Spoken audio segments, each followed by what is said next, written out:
వాక్యములో నుంచి అపోస్తుల కార్యములు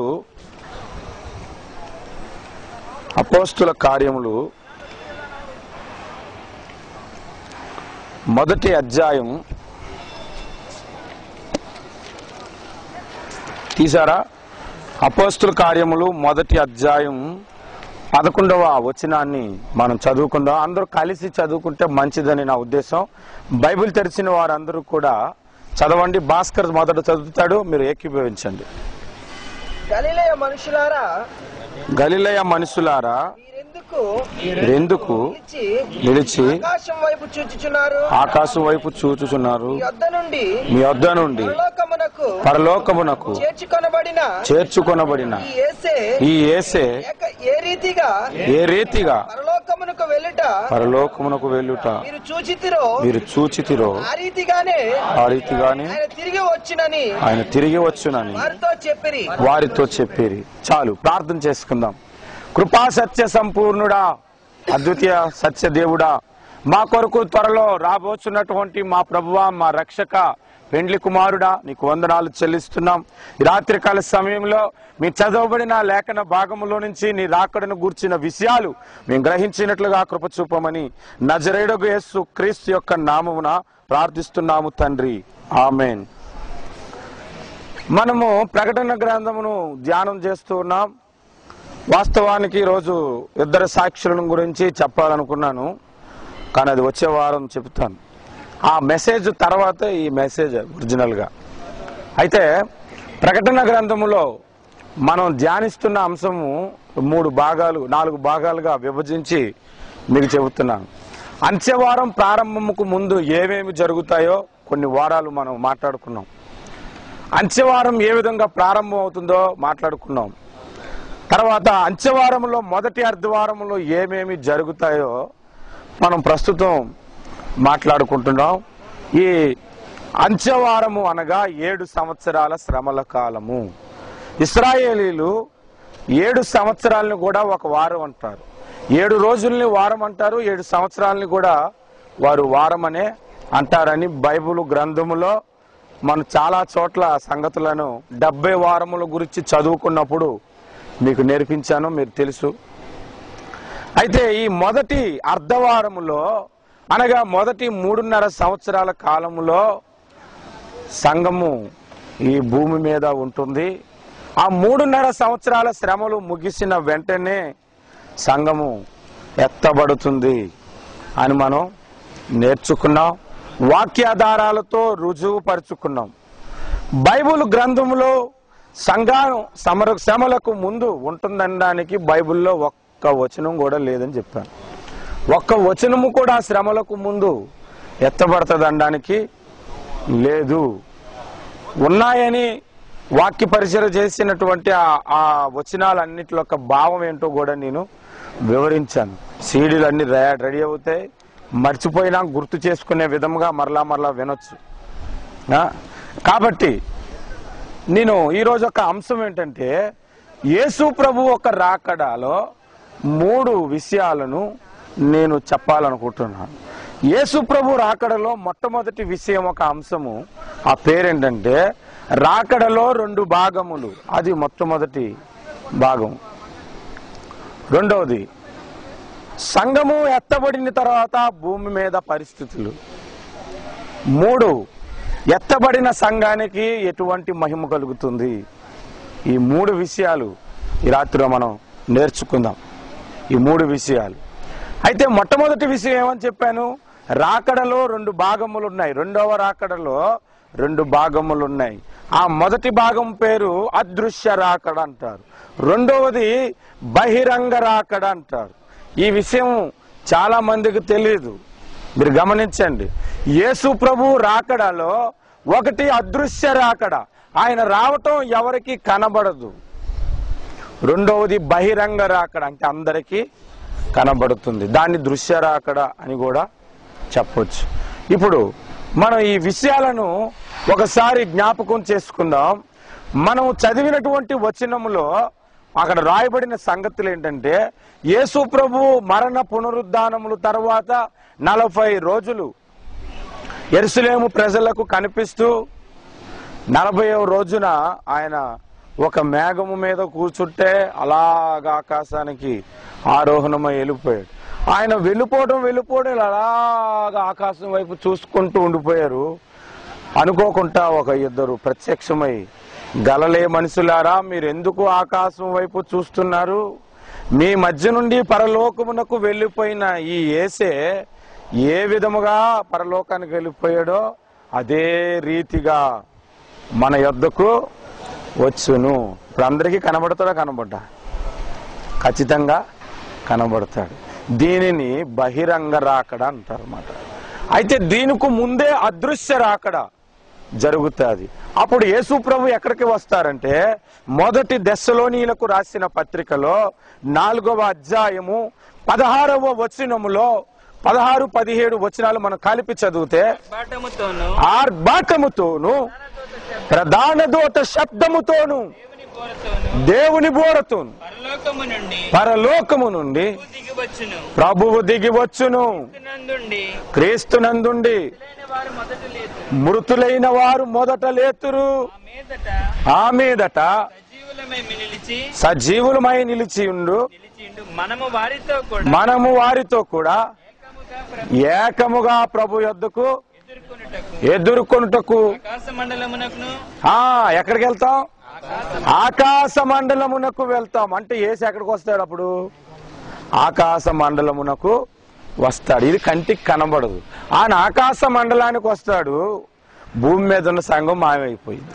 ఈ ప్రపంచంలో భూమి మీద ఉన్నటువంటి సంఘము అనగా విశ్వాసులు కొన్ని కోట్ల మంది సెకండ్స్ లో, ఒక్క అర సెకండ్ లో మాయమైపోతారు. అర సెకండ్ అని ఎందుకు అన్నానంటే, రెప్పపాటున యేసు రాకడ జరుగునని బైబిల్లో ఉంది. రెప్పనంట ఒక సెకండ్కి 3 సార్లు కొట్టొచ్చట. మరి అందులో అర సెకండ్లోనే కొన్ని కోట్ల మంది మాయమైపోతారు.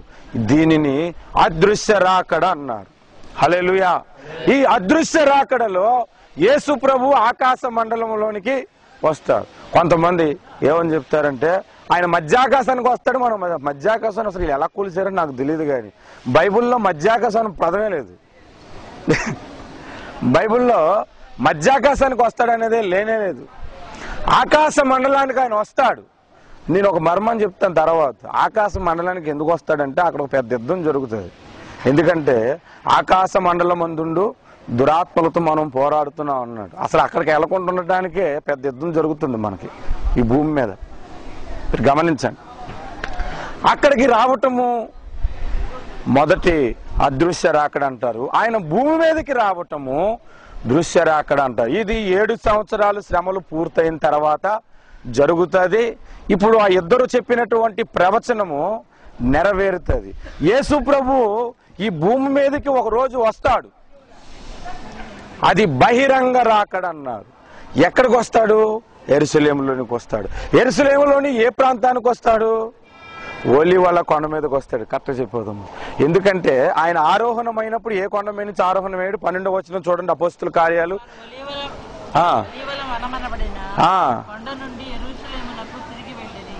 వాళ్ళు అప్పుడు దాకా ఆ కొండ మీద ఉన్నారు. అక్కడికి యేసు ప్రభు దిగి వస్తాడు. ఈ సంగతి కూడా జకరియా గ్రంథము 14వ అధ్యాయము 4వ వచనములో రాయబడి ఉంది. చూడండి, జకరియా గ్రంథము 14వ అధ్యాయం 4వ వచనములో, ఆ దినమున యెరూషలేము ఎదుట తూర్పు తట్టుననున్న ఒలీవ కొండ మీద ఆయన పాదములుంచగా, ఒలీవ కొండ తూర్పు తట్టునకును పడమటి తట్టునకును నడిమికి విడిపోయి, మధ్యకు విడిపోయి, సగము కొండ ఉత్తరానికి, సగము కొండ దక్షిణానికి వెళ్ళిపోతుంది. హల్లెలూయా. యేసు బహిరంగ రాకడలో ఆయన ఎక్కడ పాదం పెడతాడంటే, ఒలీవల కొండ మీద ఆయన పాదము పెట్టగానే కొండ నడిమికి మధ్యకి విడిపోయి, అటు తూర్పు ఉత్తర తట్టు సగం జరిగిపోద్ది, ఇటు దక్షిణ తట్టు జరిగిపోతుందంట. మధ్యన ఒక లోయ ఏర్పడుతుందంట. ఆయన పాదం పెట్టగానే భయంకరమైన భూకంపం కూడా అక్కడ జరుగుతుంది. హల్లెలూయా. ఈ మధ్యకాలంలో ఇశ్రాయేలీలు చెదిరిపోయిన వారు అందరూ మరలా తిరిగి స్వదేశానికి రమ్మని ఆహ్వానం పలికారు కదా. ఇది ఇశ్రాయేలీల దేశం మరలా తిరిగి ఒక దేశంగా 1948 సంవత్సరం ప్రారంభమైంది. ఆ చెదిరిపోయినటువంటి ఇశ్రాయేలు అందరూ తిరిగి యెరూషలేముకు వస్తుంటే యెరూషలేములో ఉన్న స్థలము చాలట్లేదని అక్కడ ఉన్నటువంటి కొందరు ఆ ప్రధానులు పెద్దలు అందరూ కలిపి మన ప్రజలు తిరిగి వస్తే వాళ్ళకి ఉండటానికి నివాస స్థలాలు పెట్టాలని ఈ ఒలివల కొండ మీద అపార్ట్మెంట్స్ కట్టడానికి కొంతమంది శాస్త్రజ్ఞులను తీసుకుని వెళ్ళారంట. ఆ కొండను పరిశీలిస్తే భూమికి ఆ కొండకి మధ్య భాగంలో ఆల్రెడీ క్రాక్ ప్రారంభమైందండి. అది ఎప్పుడైనా 2 ముక్కలు అవ్వచ్చు అని చెప్పారంట. ఇక్కడ అపార్ట్మెంట్ కడితే కనుక అది కూలిపోతుందని చెప్పారంట. హల్లెలూయా. ఈ విషయం జకరియా ఎప్పుడు చెప్పాడు? యేసు ఈ లోకంలో జన్మించక ముందే చెప్పాడు. దేవునికి స్తోత్రం కలుగును గాక. హల్లెలూయా. అక్కడికి యేసు ప్రభు భూమి మీదకి వస్తాడని హెబ్రీ పత్రికలో కూడా రాయబడింది. చూడండి, హెబ్రీలకు రాసిన పత్రిక 1వ అధ్యాయం 6వ వచనములో ఏమని రాయబడిందో చూడండి. 1వ అధ్యాయం. మరియు ఆయన భూలోకమునకు ఆది సంభూతిని మరలా రప్పించినప్పుడు దేవుని దూతలందరూ ఆయనకు నమస్కారము చేయవలెనని చెప్పుచున్నాడు. హల్లెలూయా. చూడండి, దేవుడికి చాలా కాలంగా కోరుకుండిపోయింది, ఈయన నా కుమారుడు, నన్ను ఆరాధించినట్లుగే ఈయన కూడా మీరు ఆరాధించండి దేవదూతలకి పరలోకంలో చెబితే కొంతమంది యేసు ప్రభువుని ఆరాధించలేదు. దానికి కారణం అంతా నేను మీకు గతంలో చెప్పాను. ఆ ఆరాధించినటువంటి అందరూ కూడా పడిపోయారు, పరలోక రాజ్యమును కోల్పోయారు. వాళ్ళందరూ ఇప్పటికీ ప్రభువుని ఆరాధించలేదు. ఆ పడిపోయిన దూతలే ఈ లోకములో దేవతలుగా చలామణి అవుతున్నారు. ఆ పడిపోయిన దూతలే వాస్తవానికి దెయ్యాలైనప్పటికీ దేవతలుగా చలామణి అవుతున్నాడు. అయితే దేవుడికి ఒక కోరుకుండిపోయింది, వీళ్ళకి ఎప్పుడైనా సరే వీళ్ళ చేత నా కుమారుణ్ణి ఆరాధింపజేస్తాననుకున్నాడు. ఎప్పుడైనా సరే వీళ్ళ కాళ్ళను వంగదీస్తాను, మోకాళ్ళు లేపిస్తానని దేవుడు అనుకున్నాడు.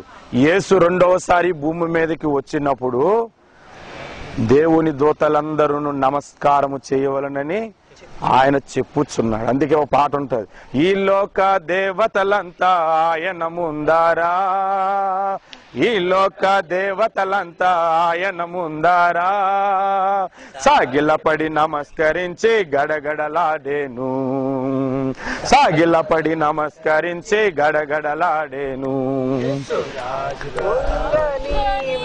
కాలన్నీ వంగని మోకాలన్నీ యేసయ్య ఎదుట వంగిపోవును, యేసయ్య ఎదుట వంగిపోవును. యేసు రాజుగా వచ్చుచున్నాడు, భూలోకమంతా తెలుసుకుంటారు. హల్లెలూయా. ఆయన రాజుగా బహిరంగ రాకడలో వచ్చినప్పుడే భూలోకం అంతా తెలుసుకుంటారు అని ప్రకటన గ్రంథానికి మూలాధారం మూలవచనమైనటువంటి 1వ అధ్యాయము 7వ వచనములో ఉంది. ఆయన మేఘారూఢుడై వస్తాడట, ప్రతి నేత్రము ఆయనను చూచి రొమ్ము కొట్టుకును అని రాయబడి ఉంది. ఆయనను పొడిచిన వారు కూడా చూస్తారని రాయబడి ఉంది. నేను ఇంతకు ముందు కూడా చెప్పాను, ఆయన పొడిచిన వారు చూస్తారంటే ఎవరన్నది కూడా నేను చెప్పాను. హల్లెలూయా. ఆయన భూమి మీదకి వచ్చేది బహిరంగ రాకడ, ఆయన ఆకాశ మండలం మీదకి వచ్చేది దృశ్య రాకడ. అయితే ఈ 2 భాగాలకు, ఈ దృశ్య రాకడకు అదృశ్య రాకడకు ఈ బహిరంగ రాకడకు బైబిల్లో తేడాలు ఉన్నాయి. కొంతమందికి ఈ సంగతి తెలియకే ఎప్పుడు వస్తారో కన్ఫ్యూజ్ అయ్యారు. మీకు ఆ విషయాన్ని కూడా నేను చెబుతాను. చూడండి, ఆయన ఆకాశ మండలమునకు వచ్చినప్పుడు విశ్వాసులు కొనుపోబడతారు. హల్లెలూయా, హల్లెలూయా. అర్థమైందా? ఆయన భూలోకానికి వచ్చినప్పుడు ఆ విశ్వాసులతో అంటే సంఘముతో భూమి మీద అడుగు పెడతాడు. అదే విషయం అదే గ్రంథము జకరియా గ్రంథము 14వ అధ్యాయం 4వ వచనములో ఉంది. చూడండి, 4, 5 వచనాలు చదవండి. 5వ వచనం కూడా చదవండి. అక్కడ ఏముంది 5వ వచనంలో? కొండల మధ్య కనబడు లోయ ఆ జీలు వరకు సాగగా మీరు ఆ కొండలోనికి పారిపోవుదురు. యూదారాజైన ఉజ్జియా దినములలో భూకంపమునకు మీరు భయపడి పారిపోయినట్లు మీరు పారిపోవుదురు. నీతో కూడా పరిశుద్ధులందరూ అప్పుడు నీతో కూడా పరిశుద్ధులందరూ వచ్చెదరు. హల్లెలూయా, హల్లెలూయా. అసలు ఆ రెండు ఒకటే రాకడనుకో, పరిశుద్ధులు ఎలాగొస్తారు అసలు ఎత్తబడుకుంటే? మీరు ఆలోచించండి. కాబట్టి ఆ రెండు వేరు వేరు సందర్భాలు. ఇదే మాట మనకు తెలియదు కానీ అసలు ఆదాముకు కూడా ఈ సంగతి తెలుసు. మనకు తెలియట్లేదు. ఈనాడు ఉన్నటువంటి క్రైస్తవులకి ఈ సంగతి తెలియట్లేదు. ఈ సంగతి ఆదాముకు తెలుసు, ఆదాము కొడుకుకి తెలుసు, ఆదాము నుంచి 7వ వాడైన హానోకి కూడా తెలుసు అని బైబిల్లో రాయబడి ఉంది. యోధాపత్రిక 14వ వచనంలో ఆదాము మొదలుకొని 7వ వాడైన హానోకు కూడా వీరిని గూర్చి ప్రవచించుచు ఇట్లన్నారంట, ఇదిగో అందరికి తీర్పు తీర్చుటకు వారిలో భక్తిహీనులందరినీ భక్తిహీనముగా చేసిన భక్తిహీన క్రియలన్నిటిని గూర్చి భక్తిహీనులైన పాపులు తనకు విరోధముగా చెప్పిన కఠినమైన మాటలన్నిటిని గూర్చి వారిని ఒప్పించుటకును ప్రభువు తన వేవేల పరిశుద్ధుల పరివారముతో వచ్చెను. హల్లెలూయా, హల్లెలూయా. అర్థమవుతుందా? మీకు ఇంకో తేడా చెప్తాను చూడండి. అదృశ్య రాకడలో దేవుని దూతలతో యేసయ్య ఆకాశ మండలానికి వస్తాడు. దృశ్య రాకడలో అనగా బహిరంగ రాకడలో సంఘముతో భూమి మీదకి వస్తాడు. అప్పుడు దేవదూతలు భూమి మీద అవసరం లేదు. అర్థమవుతుందా మీకు? ఎందుకు అదృశ్య రాకడలో దేవదూతలు వస్తారంటే మత్తయి సువార్త 24:31 ఉంది. మరియు దేవుని దూతలందరూ ఈ ప్రపంచంలో నలుచోట్ల ఉన్న పరిశుద్ధులందరినీ పోగు చేతురు అని అక్కడ రాయబడి ఉంది. పోగు చేస్తారట. వీళ్ళందరినీ పోగు చేసి అందరినీ ఒక్కసారిగా ఆకాశ మండలానికి తీసుకొని వెళ్ళిపోతారు. హల్లెలూయా, హల్లెలూయా.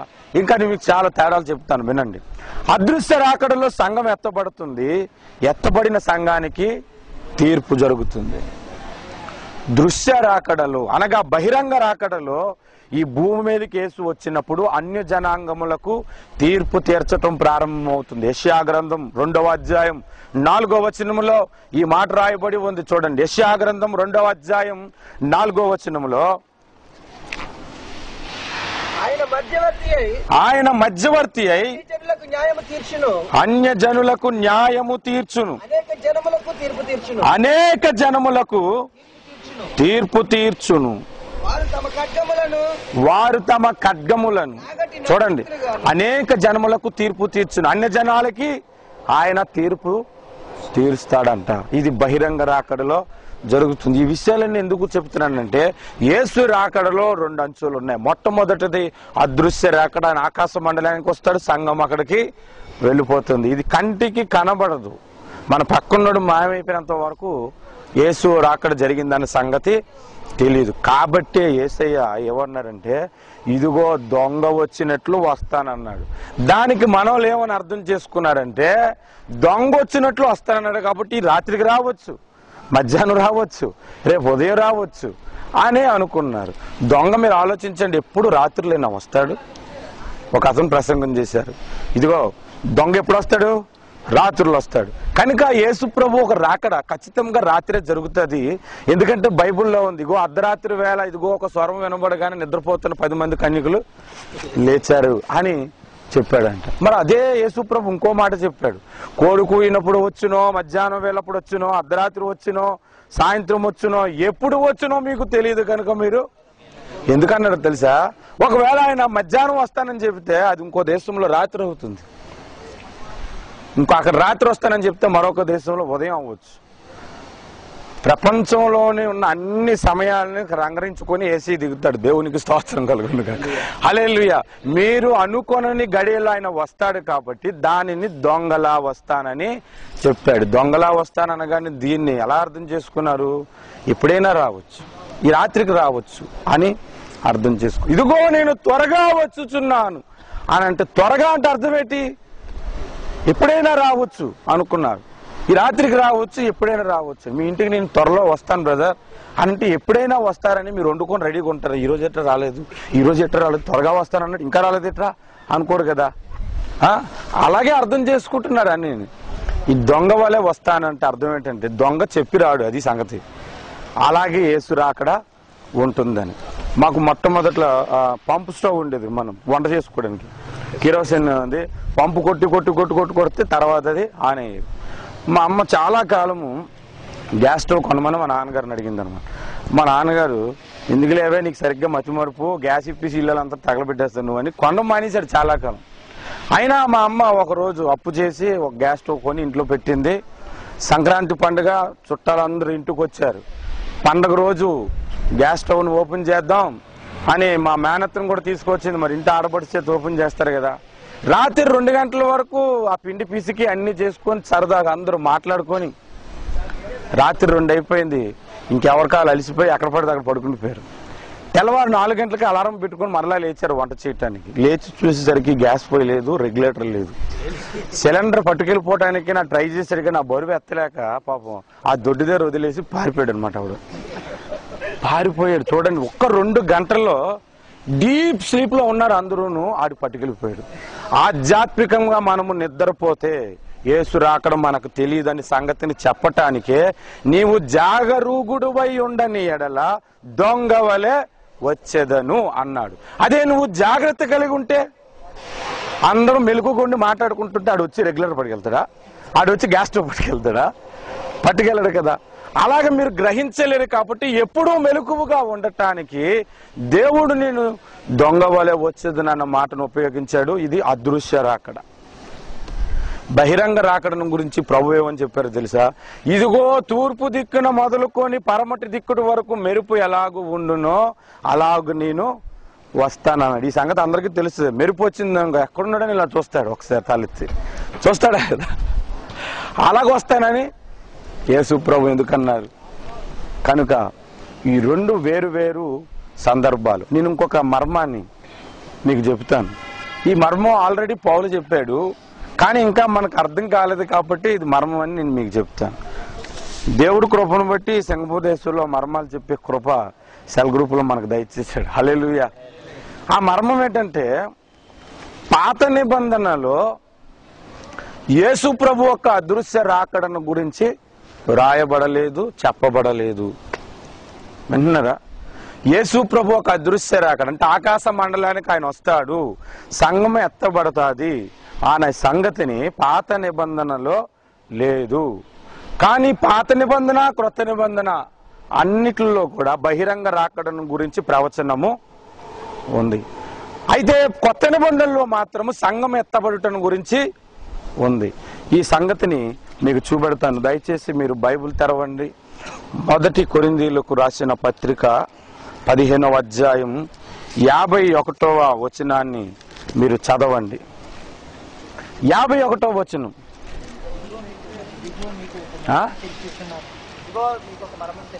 ఇదిగో మీకొక చెప్పు. మనందరము నిద్రించు అంటే చనిపోము, కానీ నిమిషములోనే ఒక రెప్పపాటున కడబోరం రోగగానే మనమందరము మార్పు పొందుదుము. చూడండి, పౌలు ఏమంటున్నాడు? ఇదిగో మీకు ఒక మర్మము చెబుతున్నాడు. మర్మం అని ఎప్పుడు అనాలి? తెలియని సంగతిని అయితే అంటారు. ఒకవేళ అది పాత నిబంధన అంతా చెప్పిన సంగతికి గో మీకు ఒక మర్మము చెబుతున్నాను అని అంటే నువ్వు చెప్పేది ఈ మర్మం ఆల్రెడీ పాత నిబంధనలో చాలా చోట్ల రాసింది. యెషయా గ్రంథంలో రాసింది, గగనము చీల్చుకొని గనులను తీసుకొని వచ్చుచున్నాడు యేసు అని రాయబడింది. ఈ సంగతులు నువ్వు మాకు చెప్తావేంటి?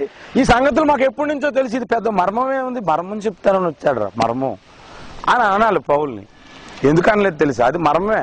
ఎందుకంటే బహిరంగ రాకడను గురించి ప్రవచనాలు ఉన్నాయి, కానీ అదృశ్య రాకడను గురించి ప్రవచనం చెప్పబడలేదు. అందుకు పౌలు ఇదిగో మీకు ఒక మర్మము చెబుతున్నాను. ఏ మర్మం చెప్పాడు? మనం అందరం నిద్రించాం, నిమిషములో రెప్పపాటున కడబోరం రోగుతుంది.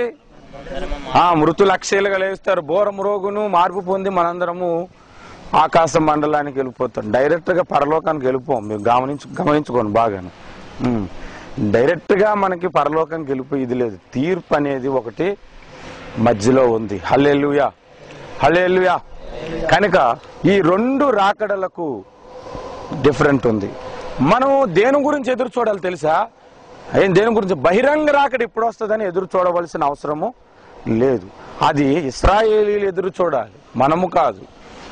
అదృశ్య రాకడ ఎప్పుడు జరుగుతుంది, ఎప్పుడు మనం ఎత్తబడతాం అన్న దాని గురించే మనము ఎదురు చూడవలసి ఉంది. హల్లెలూయా, హల్లెలూయా. ఇంకొక విషయాన్ని చెబుతాను, మీరు వినండి. యేసు ప్రభు ఒక అదృశ్య రాకడ ఈ భూమి మీద జరగగానే ఈ భూమి మీద పరిస్థితులు ఏమీ మారవు, ఇంకా ఘోరంగా తయారవుతాయి. చాలా మంది అంటారు, అన్న ఇండియాలో మనం బ్రతకలేమన్నా, భయంకరంగా ఉంది, ఘోరాలు ఎక్కువైపోయి, యాసిడ్లు పోసిడాలు ఎక్కువైపోయి. అమెరికాలో కూడా అలాగే ఉంది, ఆస్ట్రేలియాలో కూడా అంతే. అమెరికాలోని ఆ మధ్యకాలంలో ఒకరు సిగరెట్ గురించి గన్న తీసి ఒకరిని కాల్చేసాడట. గన్న తీసి ఆడికి సిగరెట్ కొనుక్కోవడానికి డబ్బులు లేక గన్న ఉంది దగ్గర. అది ఆ సిగరెట్ గురించి ఒకరిని చంపేశాడు, మన ఆంధ్ర వాడిని చంపేశాడు. ప్రపంచం అంతా భయంకరంగా ఉంది. ప్రస్తుతం బెస్ట్ కంట్రీ ఏదంటే సింగపూర్ అని మనం అనుకుంటున్నాం. మీకు ఒక విషయం చెప్తాను వినండి. యేసు రాకడ ఆ అంచె దినాలు వచ్చినప్పుడు బెస్ట్ కంట్రీ అంటూ ఏది ఉండదు ఎక్కడ కూడా. మన భారతదేశం కంటే ఘోరంగా తగలడతాయి అన్ని కంట్రీలు. మీరు చూడండి. ఇంకా ఒక విధంగా చెప్పాలంటే ఉద్యమం మన భారతదేశంలో నుంచి వస్తుంది. ఆమె మన భారతదేశంలోని సువార్త ఉద్యమం బహిరంగంగా బలంగా జరగబోతుంది. హల్లెలూయా. అయితే ఈ యేసు అదృశ్య రాకడ జరిగినప్పుడు ఈ భూమి మీద పరిస్థితులు ఇంకా ఘోరం అయిపోతాయి. కానీ బహిరంగ రాకడ జరిగినప్పుడు భూమి మీద శాంతి ప్రారంభమవుతుంది. హల్లెలూయా. ఏం ప్రారంభమవుతుంది? ఎందుకు? యేసు రాకడ 1000 ఏళ్ల పాలన వచ్చి ఆయన ఇక్కడ స్థాపిస్తాడు అని బైబిల్లో రాయబడి ఉంది. దానియేలు గ్రంథమును గురించి ప్రకటించినప్పుడు నేను మీకు కొన్ని సంగతులు చెప్పాను. దానియేలు గ్రంథమును గురించి ప్రకటించినప్పుడు నేను మీకు కొన్ని సంగతులు చెప్పాను. ఆ విగ్రహాన్ని పడగొట్టుతున్నటువంటి ఒక రాయి, చేతితో తీయబడినటువంటి ఒక రాయి వచ్చి ఆ విగ్రహమును తొత్తనీయులుగా చేసింది. ఆ రాయి ఎవరంటే మన ప్రభువు. చేతి సహాయము లేకుండా, అంటే పురుషుడు గాని స్త్రీ గాని సహాయం లేకుండా ఈ లోకములో జన్మించాడు. ఈ రాజ్యాలన్నిటినీ, బబులోను రాజ్యమును, నిమ్రోదు రాజ్యమును, ఈ అంత్యకాలం రాబోతున్న 10 కొమ్ములు కలిగిన రాజ్యమును పడగొట్టి ఆ రాయి ఒక రాజ్యమును స్థాపించును. అయితే మహోన్నతుని పరిశుద్ధులు అప్పుడు రాజ్యమేలుదురని అక్కడ రాయబడింది. యేసు వచ్చి పరిపాలన ప్రారంభించాక ఇంకా అరాచకాలు ఎందుకుంటాయి? నేను 1000 ఏళ్ల కాలంలో ఆయన పరిపాలన పద్ధతి ఎలాగుంటుందో లేఖనాల్లో నుంచి మీకు చూపించి నేను మాట్లాడుతాను. ప్రార్థన చేయండి. కనుక యేసు ఈ లోకానికి రెండవ బహిరంగ రాకడలో వచ్చినప్పుడు భూమి మీద శాంతి ఉంటుందని, దాని కొరకు భూమి కనిపెడుతుందని రోమీయులకు రాసిన పత్రిక 8వ అధ్యాయం 18వ వచనంలో రాయబడి ఉంది. మన ఎడల ప్రత్యక్షము కాబోవు మహిమ ఎదుట ఇప్పటి కాలపు శ్రమలు ఎన్నతగినవి కావని ఎంచుచున్నాను. దేవుని కుమారుల ప్రత్యక్షత కొరకు సృష్టి మిగులు ఆశతో తేరి చూచుచు కనిపెట్టుచున్నది. సృష్టి ఎందుకు కనిపెడుతుంది? ఎప్పుడైతే దేవుని కుమారులు దేవునితో వచ్చి పాలన ప్రారంభిస్తారు, ఇంక ఈ భూమి మీద మర్డర్ చేసేవాడు కానీ దొంగతనం చేసేవాడు కానీ ఇవేవి ఇంకా ఉండవు. హల్లెలూయా, హల్లెలూయా. అందుకొరకు భూమి కనిపెడుతుంది. ఈ భూమి ఎప్పుడు శపించబడిందంటే ఆదికాండంలో శపించబడింది. 1000 ఏళ్ల ప్రారంభం నుంచి ఈ భూమి మరలా ఆశీర్వదించబడుతుంది. దేవునికి స్తోత్రం కలుగునుగా. హల్లెలూయా. చివరిగా ఇంకొక మాట చెబుతాను. ఈ రెండు అదృశ్య రాకడకు బహిరంగ రాకడకు ఉన్న వ్యత్యాసమును బైబిల్లో నుంచి. యేసు ప్రభు ఈ లోకములోనికి వచ్చినప్పుడు సువార్త ప్రకటించటానికి తన శిష్యులను అందరినీ పిలిచి ఒక మాట చెప్పారు, మీకు అందరికీ ఆ సంగతులు తెలుసు. మత్తయి సువార్త 10వ అధ్యాయంలో ఉంటాయి, తీయవసరం లేదు కానీ 10వ అధ్యాయంలో ఉంటాయి. శిష్యులందరినీ పిలిచి, ఇదిగో సమరయ పట్టణంలోనికి గాని అన్యజనులలోని ఏ దేశంలోనికి గాని మీరు వెళ్ళక యెరూషలేములో నశించిపోతున్న గొర్రెల యొద్దకే వెళ్ళి మీరు సువార్త ప్రకటించండి అని చెప్పాడు ఆయన. ఆ తర్వాత మరొక స్త్రీ అయితే, నా కుమార్తెకు దెయ్యం పట్టి బాధపడుతుందయ్యా, మీరు రండి స్వస్థపరచండి, ఆ దెయ్యం నుంచి విడుదల కలుగు చేయండి అని కనాను స్త్రీ యేసు వెంట వెళ్తే యేసు ప్రభు వెనక తిరిగి ఒక మాట అన్నాడు, నేను నశించిపోయిన ఇశ్రాయేలీల వద్దకు వచ్చాను గాని మరి ఎవరి వద్దకు నేను పంపబడలేదన్నా. ఆయన ఎవరి గురించి వచ్చాడు? మన అందరి గురించి రాలేదు. మీరు ఆలోచించాలి ఆ మాటలు.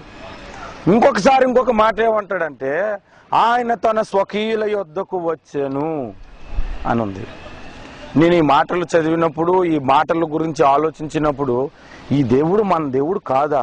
మనం ఎందుకు ఆ ఇశ్రాయేలీల దేవుడిని నమ్ముకున్న మన భారతదేశపు దేవుడిని వదిలేసి? ఆ మాటలు చూస్తే అలాగే ఉంటుంది. ఈవెన్ యేసు ప్రభు లోకంలో పుట్టినప్పుడు సమస్త జనులకు రాజుగా పుట్టిన వాడెక్కడా అని అడగలేదు, యూదులకు రాజుగా పుట్టిన వాడెక్కడా అని అడిగారు. అప్పుడు నాకు డౌట్ వచ్చింది బైబిల్ చదివినప్పుడు. అయితే బైబిల్ చదువుతుండగా ఒక మాట నాకు బైబిల్లో కనిపించింది. మార్కు సువార్త 16:16లో మీరు సర్వ సృష్టికి వెళ్ళి సర్వ సృష్టికి సువార్తను ప్రకటించండి అన్నారు. తర్వాత పరిశుద్ధాత్మ అభిషేకం పొందకమునుపు అపోస్తుల కార్యములు 1వ అధ్యాయం 8వ వచనములో, ఆయనను పరిశుద్ధాత్మ మీ మీదకు వచ్చినప్పుడు భూమి దిగంతముల వరకు నాకు సాక్షులై ఉంటారు, సమరయ యోదయ అన్యజనుల ప్రాంతములు అన్నింటిలో నాకు సాక్షులై ఉంటారని అన్నా. ఏం జరిగిందంటే ఈ మధ్యకాలంలో యేసు ఈ లోకానికి వచ్చినప్పుడు యేసు శిలువలో మరణించాలి కాబట్టి ఇశ్రాయేలీలకు కఠిన మనసు దేవుడు అనుగ్రహించాడు. అందుకని యేసుని వారు యాక్సెప్ట్ చేయలేదు, యేసుని వారు అంగీకరించలేదు. ఆ కఠిన మనసు ఎంత కాలం ఉందంటే, ఇప్పుడు మీరు బైబిల్ తెరిచి చూడండి, లోకా సువార్త 21వ అధ్యాయము 24వ వచనం మీరు చూస్తే, వారి కత్తివాత కూలుదురు, చెరపట్టబడిన వారై సమస్తమైన అన్యజనుల మధ్యకు ప్రోవుదురు. అన్యజనముల కాలములు సంపూర్ణమగు వరకు యెరూషలేము అన్యజనుల చేత అన్యజనులకు కాలాన్ని అనుగ్రహించాడు. ఆ కాలంలో మనం ఉన్నాం, అందుకే మనం రక్షింపబడ్డాం. అయితే ఆయన అందరికీ దేవుడని చెప్పుకోవటానికి మరలా పేతురుని ఏర్పాటు చేసుకున్నాడు. ఈ పేతురికి ఒక లక్షణం ఉంది, యూదులతో తప్ప అన్యులతో మాట్లాడు.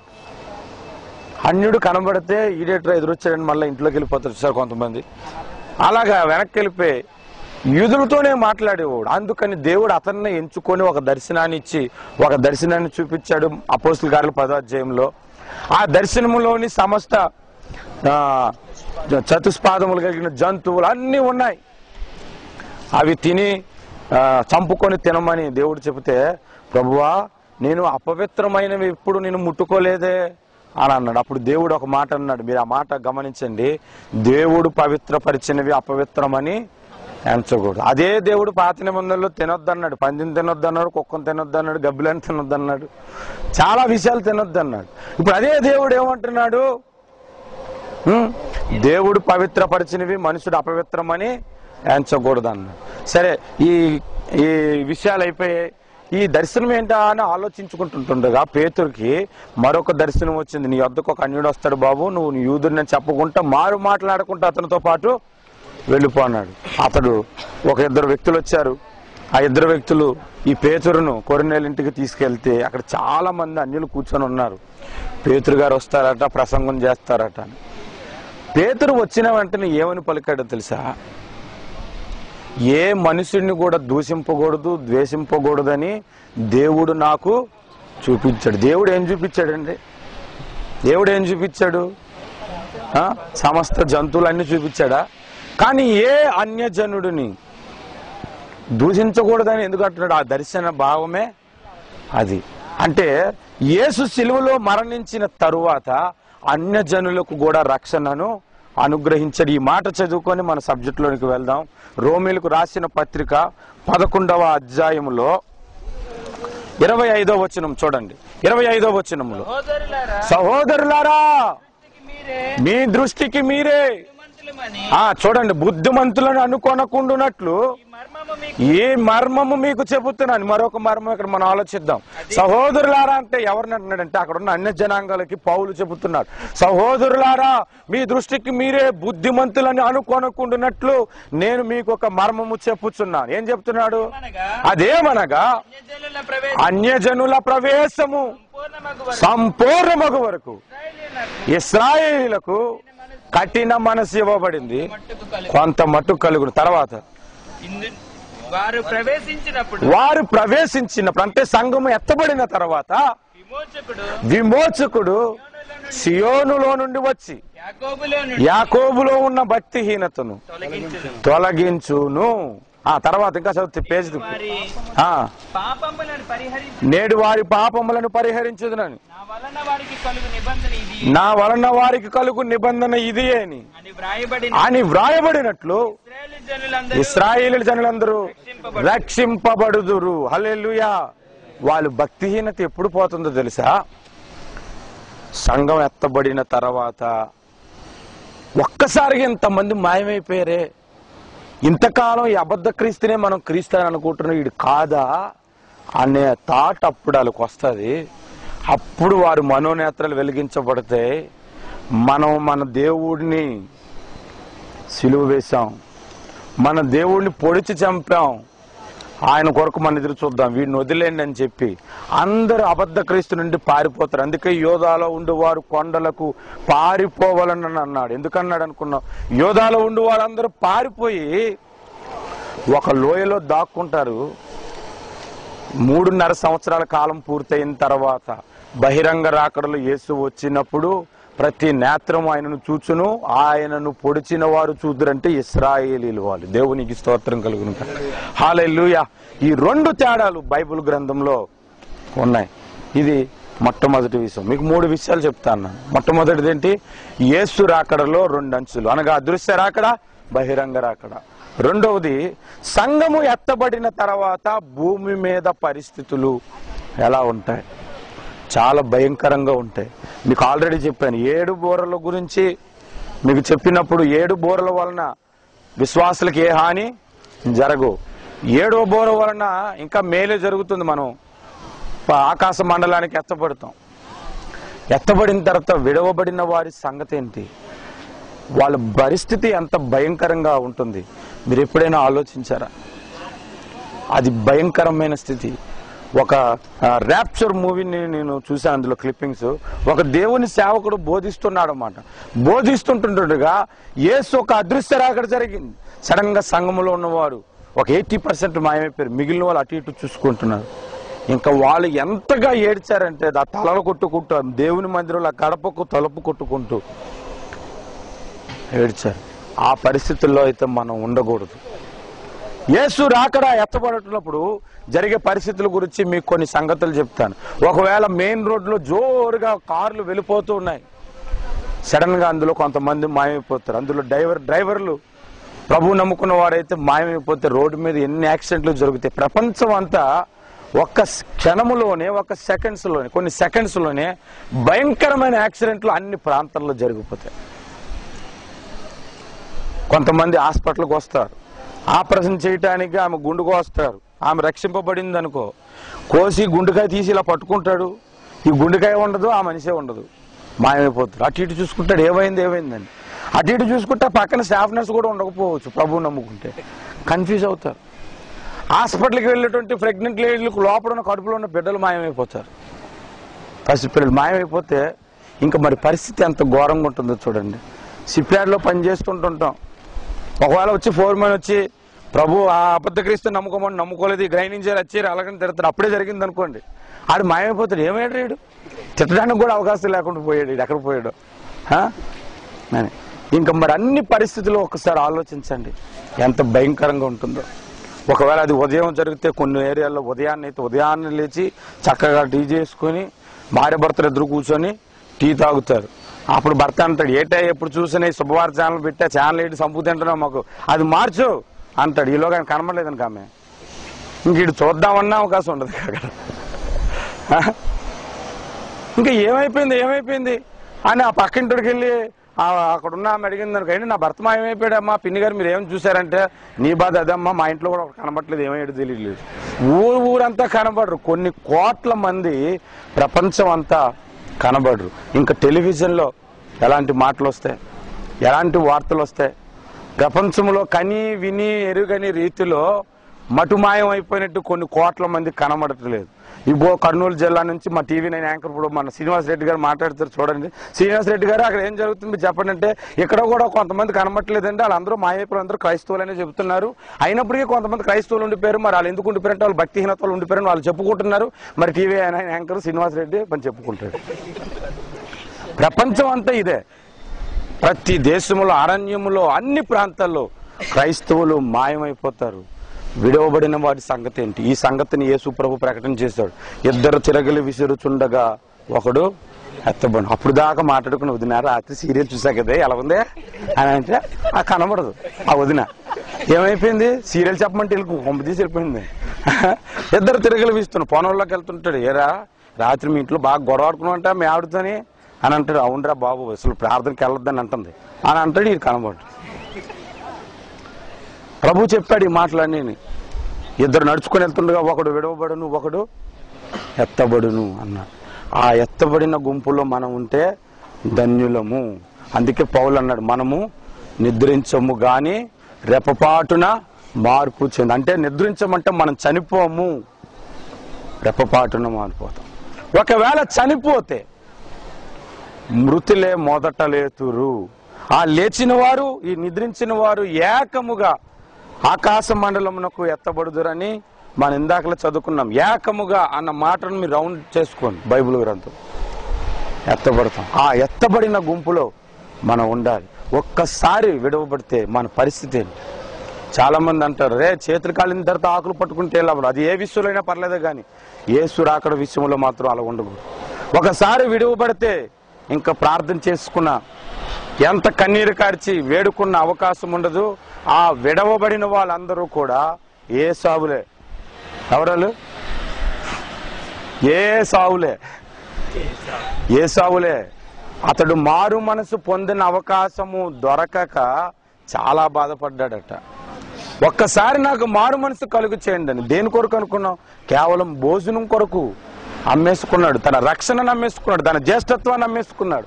అంచె దినాల్లో అబద్ధ క్రీస్తు ఎవరికి భోజనాలు పెట్టకుండా క్రైస్తవులను హింసిస్తుంటుంటే ఆ భోజనాల కొరకు వెళ్ళిపోయే ఏసావులు చాలా మంది ఉంటారు. అలాంటి బ్రతుకు మనకు ఉండకూడదు. కనుక ఆ ఎత్తబడిన గుంపులో మనం ఉండాలి. ఈ భూమి మీద అతి భయంకరమైన శ్రమ రాబోతుంది. ఇంక టెలివిజన్లో కానీ ఇంకెక్కడైనా వార్తలు చెప్తుంటే ఆ మాయమైపోయిన వారు అరణ్యంలో ఉన్నారని, మరి మా వాళ్ళు హెలికాప్టర్లు వేసుకుని వెళ్తున్నారంటే అసలు ఎక్కడ వెతికినా దొరకరు. మీకు ఒక సంగతి చెబుతాను. అలా ఎందుకండి ఎదుగుతారు అని అనుకోకండి, ఎదుగుతారు. ఎందుకో తెలుసా? ఏలియా ఇద్దరు కలిసి వెళ్తున్నప్పుడు ఏలీషాకు ఒక సంగతి తెలుసు, ఆయన ఎత్తబడతాడని. పరలోకానికి చనిపోకుండా ఎత్తబడతాడని సంగతి తెలుసు.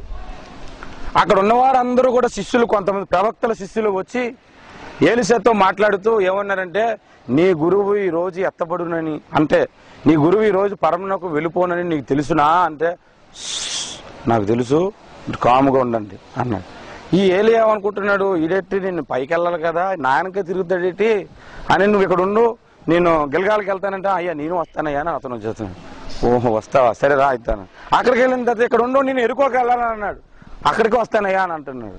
ఇంకా టీడీ తిరుగుతాడు. ఇంతకీ నీకు ఏం కావాలి బాబు అని అంటే, అప్పుడు అన్నాడు, నువ్వు ఎత్తబడిన తర్వాత నీ బుర్ర మీద ఉన్న అభిషేకం ఉందే, అది 2 పాలు నాకు కావాలి, అదే నేను దేవుని కొరకు బ్రతకటానికి అని ఆయన అడిగాడు.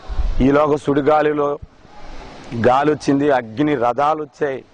అగ్ని రథాల్లో ఏలియా వెళ్ళిపోయాడు. ఈ ప్రవక్తలందరూ ఏమన్నారు తెలుసా? ఇదిగో నువ్వు అవకాశం ఇస్తే మీ గురువుగారు ఎక్కడున్నారో ఎత్తుక్కొని వస్తామని అన్నారా లేదా? అన్నారు కదా. అలాంటి ప్రవక్తలు కూడా ఉంటారు, ఆ విడవబడిన ప్రవక్తలు. ఆ ప్రవచనాలు చెప్పే, అబద్ధ ప్రవచనాలు చెప్పే ప్రవక్తలు వాళ్ళు. కనుక ఎత్తబడే గుంపులో మనం ఉండాలి. 3వ విషయానికి మనం వద్దాం. మొట్టమొదటి విషయం, యేసు రాకడలో 2 భాగముల గురించి చెప్పుకున్నాం. రెండోది, సంఘం ఎత్తబడిన తర్వాత భూమి మీద పరిస్థితులు చెప్పుకున్నాం. మరి ఎత్తబడిన సంఘానికి దేవుడిచ్చే మహిమ ఏంటి? ఎత్తబడే సంఘానికి దేవుడిచ్చే మహిమను గురించి ఫిలిప్పీలకు రాసిన పత్రిక 2వ అధ్యాయం 20వ వచనాన్ని మనం చదువుకుందాం. 20, 21 రెండు కలిపి చదువుకుందాం. మీ క్షేమ విషయమై నిజముగా చింతించువాడు అతని కాదు ఫిలిప్పీలకు రాసిన పత్రిక 2వ అధ్యాయం అందరూ తమ సొంత కార్యము తమ్ముడు 2వ అధ్యాయం అయితే రెఫరెన్స్ రాంగ్. 3వ అధ్యాయం 20వ వచనం 20, 21 3వ అధ్యాయం 20, 21 మన పౌరస్థితి లోకమందున్నది పరలోకమందున్నది, అక్కడ నుండి ప్రభువైన యేసుక్రీస్తు రక్షకుని నిమిత్తము మన రక్షకుని నిమిత్తము కనిపెట్టుకొనుచున్నాము. సమస్తమును తనకు లోపరచుకొన జాలిన శక్తిని బట్టి ఆయన మన దేన శరీరమును తన మహిమ గల శరీరమునకు సమరూపము గల దానిగా మార్చును. చూడండి, మన దేన శరీరమును అంటే ఈ శరీరం ఇది బాగా పనిచేస్తే చెమట పట్టి కంపు పట్టేసే శరీరం, 1 గంట పడుకుంటే నోరంతా కంపు పట్టేసే శరీరం, ఈ పనికి మాలినటువంటి శరీరం, ఈ దేన శరీరము తన మహిమ గల శరీరానికి సమానము దానిగా మారుస్తాడట. ఎలా మారుస్తాడు? చాలా విషయాలు ఉన్నాయి. పౌలు అంటాడు, దేహ విమోచన కొరకే నేను ఎదురు చూస్తున్నాడు, విమోచన కొరకే నేను ఎదురు చూస్తున్నాను అన్నాడు. అలాగే 1 యోహాను పత్రిక 3:2లో మనము ఆయన వలె ఉందుము అనే మాట కనబడుతుంది. మనం ఆయన వలె ఉంటాము. ఆయన మనకు ప్రత్యక్షమైనప్పుడు ఆయన ఉన్నట్లుగానే ఆయన చూస్తాము, ఆయనలాగే మనము కూడా ఉంటాం. అంటే మనకి ఎలాంటి శరీరాలు ఇవ్వబడుతున్నాయో తెలుసా? యేసు వంటి శరీరాలే మనకు ఇవ్వబడతాయి ఎత్తబడిన తర్వాత. యేసుకున్న శరీరం యొక్క మహిమ ఎలాంటిదంటే ఈ 4 విషయాలు మీకు చెప్తాను వినండి. ఇందులోని యేసు శరీరానికి ఉన్న మహిమ ఎలాంటిదంటే మీరు ఆలోచించండి. ఇప్పుడు ఇక్కడ నేను నించొని ఉన్నాను, ఒకవేళ నాకే యేసయ్య లాంటి శరీరం ఇప్పుడు మహిమ శరీరంతో ఉంటే ఇప్పుడు దాకా మీకు కనబడుతున్నట్టు నేను కనబడకూడదంటే కనబడను, నా మాటలు మాత్రం వినబడతాయి. కనబడకూడదంటే కనబడను. అన్నా ఇక్కడే ఉన్నా కదా, ఎక్కడికైపోయింటా విన్నాను ప్రసంగం చేస్తానంటే ఇక్కడ ఏమి కనబడదు. ఒకసారి కనిపించండి, నా మాటలు వినబడుతున్నాయి, టేబుల్ కట్టలు వేసినట్టు, కానీ నువ్వు కనబడలేదంటే ఇప్పుడు చూడండి అంటే కనబడతా. అలాంటి మహిమ మనకు ఉండబోతుంది. హల్లెలూయా. ఆ మహిమలో ఇంకొక తేడా కూడా చెప్తాడు. ఎంత ఎత్తెళ్ళిపోవాలంటే ఆకాశాన్ని అంత ఎత్తెళ్ళిపోతాం, వంకాయకి నిచ్చినేసి ఎంత పొట్టుగా అయిపోవాలన్నా అయిపోతాం. ఆ మహిమ మనకుంది. ఇది 2వది. 3వది, ఎక్కడికైనా క్షణాల్లో మనం వెళ్ళిపోవాలి. ఇప్పుడు నేను అమెరికా వెళ్ళిపోవాలంటే క్షణంగా అక్కడ ఉంటా. అక్కడి నుంచి ఇండియా వెళ్ళిపోయి వైజాగ్ వెళ్ళిపోయి ఇడ్లీలో బొంబాయి చట్నీ వేసుకొని నేను తినాలంటే బ్రేక్ఫాస్ట్ అక్కడ చేసి మళ్ళీ ఇక్కడ డ్యూటీకి రాగలను. అలాంటి మహిమ మనకు దేవుడు ఇవ్వబోతున్నాడు. హల్లెలూయా. ఎంత గొప్ప మహిమ అండి. అందుకే 1000 ఏళ్ల పరిపాలన ఎందుకు నెమ్మదిగా ఉంటుందంటే ఎక్కడ అన్యాయం జరిగితే అక్కడ ప్రత్యక్షం అయిపోతాం. దేవునికి స్తోత్రం కలుగును గాక. మనమే కదా రాజులం, మనమే కదా అక్కడ పరిపాలించేది. 1000 ఏళ్ల పరిపాలన మనకు ఉంటుంది. పరలోకానికి వెళ్లే ముందు మనకు ట్రైనింగ్ అది 1000 ఏళ్ల పాలన. అప్పుడు ఎక్కడికంటే అక్కడికి వెళ్ళిపోతాం. పలానా దగ్గర అన్యాయం జరిగిందంటే పదండ్రా బండ్లు వేసుకుని ముందు ఎమ్మెల్యే గారి ఇంటికి వెళ్దాం, ఎమ్మెల్యే గారిని పిలిచి తలుపు కూడా పడుకుని లేపుదాం, ఏం అవసరం లేదు. ఆయనకు ఒక ఫోన్ కొడితే ఆయన క్షణాల్లో ఉంటాడు. ఎప్పుడు వచ్చాడంటే వచ్చేస్తాడు. అలాంటి మహిమ మనకు ఇవ్వబోతుంది. ఇంకొక విషయం చెప్తాను. 3 విషయాలు చెప్పాను. మొట్టమొదటిది మాయమైపోవచ్చు, 2వది ఎంతైనా ఎరగవచ్చు, ఎంతైనా తగ్గవచ్చు, 3వది ఎక్కడికైనా ప్రయాణమే వెళ్ళిపోవచ్చు, 4వది ఈ గోడలోంచి ఇలా వెళ్ళిపోవాలంటే వెళ్ళిపోతాను, ఆ గోడలోంచి ఇటు వచ్చేయాలన్నా వస్తాను. యేసుప్రభు మృతుల్లోంచి లేచిన తర్వాత శిష్యులందరూ యేసుని చంపినంటే మనల్ని చంపేస్తారని తలుపులు గట్టిగా బిగించుకొని లోపల వణుకుతున్నారంట. సడన్ గా ఇటు నుంచి వచ్చాడు తెలియదు, లోపలికి వచ్చాడు. వేసే తలుపులు వేసేవాడినే వచ్చేసాడు. ఏమైందా అంటే తెలియదు. ఇలా వెళ్ళు, మనకి అర్థం ఏం లేదు. ఈ చెట్లోంచి వెళ్ళిపోగలం, ఆ చెట్లోంచి వచ్చేయగలం. అన్ని విధాలుగా మహిమ ఉంటుంది. 5వ విషయం కూడా చెప్తాను, నోట్ చేసుకోండి. ఒకే సమయంలో 4-5 చోట్లకి వెళ్ళగలం. ముంగమూరు దేవదశయ్య గారు బైబిల్ మిషన్ వ్యవస్థాపకులు. ఆయనకు దేవుడు ఒక రోజు అడిగాడంట, ప్రభువా ఏలీషాకు ఒక గొప్ప వరం ఇచ్చావు, అదేంటంటే గెహజీ నయమాను యొక్క ధనమును కొరకు పరిగెత్తి వెళ్తే ఈయన ఇక్కడ ప్రార్థనలోనే ఉన్నాడు, ఈయన ఆత్మ మాత్రం ఆయన వెంట వెళ్ళిందంట. అతడు వచ్చిన వెంటనే గెహజీని అడిగాడు, గెహజీ ఎక్కడికి వెళ్ళావు అంటే, నేను ఎక్కడికి వెళ్ళాను, ఇక్కడే ఉన్నా అన్నాడు. గురువుగారి సంగతి సరిగ్గా తెలియక, నువ్వు వెళ్ళినప్పుడు నా ఆత్మ నీతో రాలేదా అన్నాడా? పౌలుకు కూడా ఇదే అనుభవం ఉంది. పౌలు ఏమంటాడంటే, నేను శరీర రీతిగా దూరంగా ఉన్నాను, నా ఆత్మ మీ మధ్యన ఉన్నది, నా ఆత్మ మీ మధ్యన ఉన్నది, మనసు అంటలేదు, ఆత్మ అంటున్నాడు. ఒకే సమయంలో 2 చోట్లకి వెళ్ళే అనుభవం నాకు దయచేయమని ముంగమూరు దేవసయ్య గారు ప్రార్థిస్తే ఒకే సమయంలో 2 చోట్ల ప్రసంగం చేశారు ఆయన. దేవునికి స్తోత్రం కలిగి. ఆయన జీవిత చరిత్ర అంతా చదివాను. మన సహోదరులకు ఎవరికి ఇచ్చానేమో నాకు గుర్తులేదు, కానీ అందులో చదివాను. వైజాగ్ నుండి ఒక పాస్టర్ గారు వచ్చారంట. గుంటూరు జిల్లాకు వచ్చినప్పుడు ఏ దేవదేశయ్య గారు మంచి అద్భుతాలు చేస్తున్నారంట అండి. మరి ఒక్క అద్భుతమైన నేను చూడాలి, అయ్యగారిని కలడానికి వస్తాను కదా అని తిన్నగా ఇంటికి వచ్చేసరికి ఆ ఇంటికి ప్రాంగణం అంత ప్రహరీ గోడతో ఉంది. అక్కడ ఒక గేట్ ఉంది, ఆ గేటు దగ్గర ఒక ముసలాయన ఆ మొక్కలన్నీ తీసుకుంటూ వాటికి నీళ్లు పోస్తుంటుంటే, ఏమయ్యా ముసలాయన దేవదేశయ్య గారు ఉన్నారా అని అడిగాడట. ఉన్నాడండి అనేసి ఈయన తలుపు తీసి అక్కడ మంచు వేసి అక్కడ కూర్చోండి అని వస్తాడని చెప్పి ఈయన చూస్తుండగానే నడుచుకుంటూ వెళ్ళిపోతున్నాడు. ఎవరై ఉంటారబ్బా ఇతను అని. ఇలా ఇంకొక అతను ఈ గదిలో నుంచి వచ్చాడంట. ఎవరు కావాలండి మీకు అంటే, దేవదేశయ్య గారు కావాలండి. ఆయన ఇదిగో ఈ గదిలోనే ఉన్నాడు అనగానే ఆ గదిలో నుంచి వచ్చాడు. ఈ గదిలో నుంచి వచ్చిన ఆయన ఈయనకు తలుపు తీసి వెళ్ళిపోతున్న ఆయన ఒకేలాగా ఉన్నారు. ఇదేటండి ఇప్పుడు వెళ్తున్న ఆయన మీరు ఒకేలాగా ఉన్నారు అనదమ్ములానంటే, నేనే ఆయన్ని, ఆయన నేను ట్రైన్లో వచ్చినప్పుడు ఏమనుకున్నావు, ఒక అద్భుతం చూడాలనుకున్నా కదా, నేనే. నాకు 2 చోట్లకు వెళ్ళే అవకాశం దేవుడు ఇచ్చాడని చెప్పాడు. ఆ మాట చదివినప్పుడు ఆశ్చర్యం అయిపోయింది. మరి ఇంకా మహిమా శరీరాలతో ఉంటే మనం ఒకేసారి 2 చోట్లకు వెళ్ళగలం. హల్లెలూయా, హల్లెలూయా. ఇలాంటి మహిమా శరీరం గురించి పౌలు ఏమన్నాడంటే, నాకు ఎలాగైనాను ఏ విధముగానైనాను మృతుల పునరుద్ధానము కావాలని లోకమును పెంటతో సమానముగా ఎంచుకున్నాను. పెంట అంటే చెప్పండి, దానితో సమానంగా ఎంచుకున్నాడు. మనకి ఈ పెంటలో ఉన్న ఐఫోనే మహాభాగ్యం,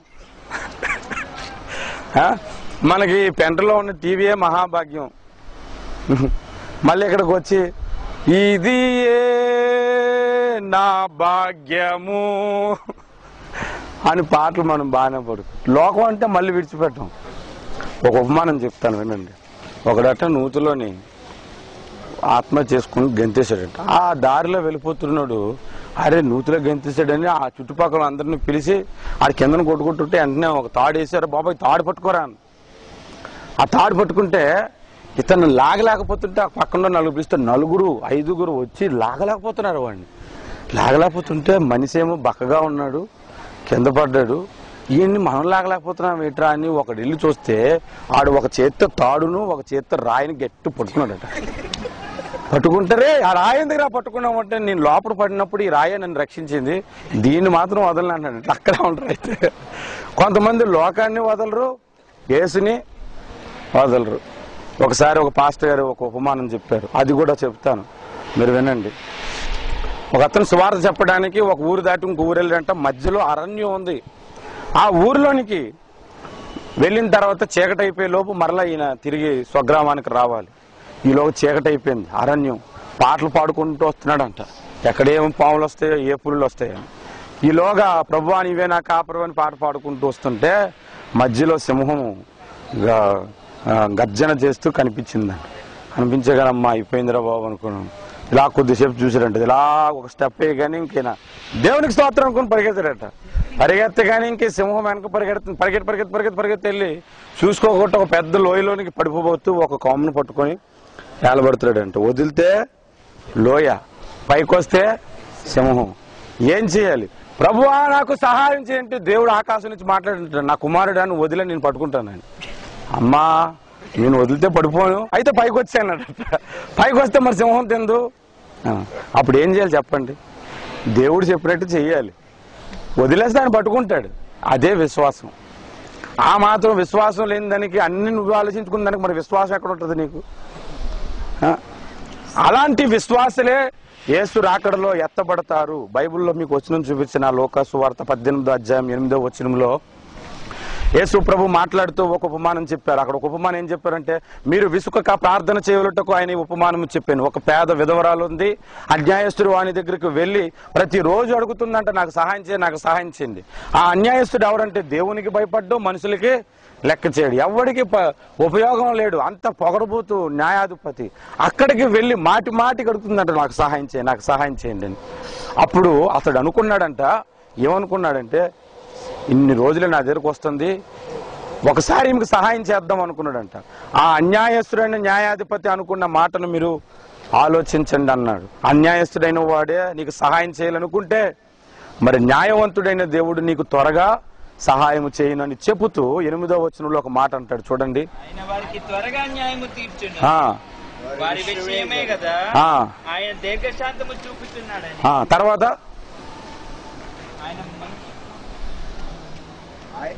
ఆయన మనిషి కుమారుడు వచ్చినప్పుడు ఆయనను మనిషి కుమారుడు వచ్చినప్పుడు ఆయన భూమి మీద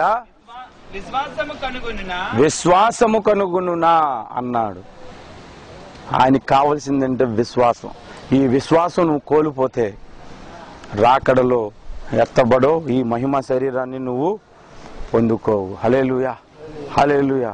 మరణ శరీరము మార్పు నొంది మహిమ శరీరము పొందుటకై, మరణ శరీరము మార్పు నొంది మహిమ శరీరము పొందుటకై హేతువు నింపితివి, మరణ భయములను తీర్చితివి, మహిమాత్మతో నన్ను నింపితివి.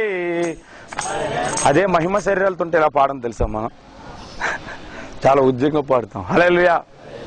కాబట్టి యేసు రాకడలో ఎత్తబడిన సంఘానికి విశ్వాసులకు మహిమ శరీరం ఇవ్వబడుతుంది. రెండో విషయాన్ని నేను చెప్తాను వినండి. యోహాను సువార్త 14వ అధ్యాయం 2-3 వచనాలు చూడకుండా చెప్పొచ్చు. నా తండ్రి ఇంట అనేక నివాసములు కలవు, లేని ఎడల మీతో చెప్పుదును. గట్టిగా, నేను మీకు స్థలము సిద్ధపరచ వెళుచున్నాను. నేను వెళ్ళి మీకు స్థలము సిద్ధపరచని ఎడల నేనుండు స్థలంలో